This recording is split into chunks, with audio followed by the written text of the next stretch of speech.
नमस्कार। महाराष्ट्र राज्य लोकसेवा हक्क अधिनियम 2015 अंतर्गत श्री दिलीप स्वामी सन्माननीय जिल्हाधिकारी छत्रपती संभाजीनगर यांच्या मार्फत महत्त्वाच्या सूचना। या अधिनियमानुसार प्राप्त ऑनलाईन किंवा ऑफलाईन अर्ज, प्रथम व द्वितीय अपीले तसेच शास्ती लादलेली प्रकरणे याचा विश्लेषणात्मक आढावा घेणे आवश्यक आहे। प्राप्त अर्ज व अपीलांचा विहित मुदतीत निपटारा व्हावा यासाठी आपल्या स्तरावरने सर्व संबंधित अधिकाऱ्यांना सूचित करण्यात यावं।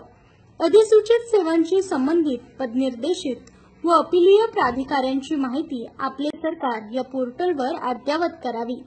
जिल्हा स्तरावर उद्भवणाऱ्या तांत्रिक अडचणींबाबत जिल्हा व्यवस्थापक महाआयटी यांनी संबंधित अधिकाऱ्यांशी समन्वय साधावा। अधिनियमाच्या कलम 3(2) नुसार प्रत्येक शासकीय कार्यालयात अधिसूचित सेवा, नियम, कालमर्यादा आणि संबंधित अधिकाऱ्याची माहिती सूचना फलकावर दर्शनीय स्थळी लावावी। स्थानिक स्वराज्य संस्था किंवा प्राधिकरणांनी अधिसूचित केलेल्या सेवांचे आपले सरकार पोर्टल बरोबर इंटिग्रेशन करावे। तसेच जनजागृतीसाठी महाराष्ट्र राज्य लोकसेवा हक्क अधिनियम 2015 बाबत प्रचार प्रसिद्धीची मोहीम राबवावी।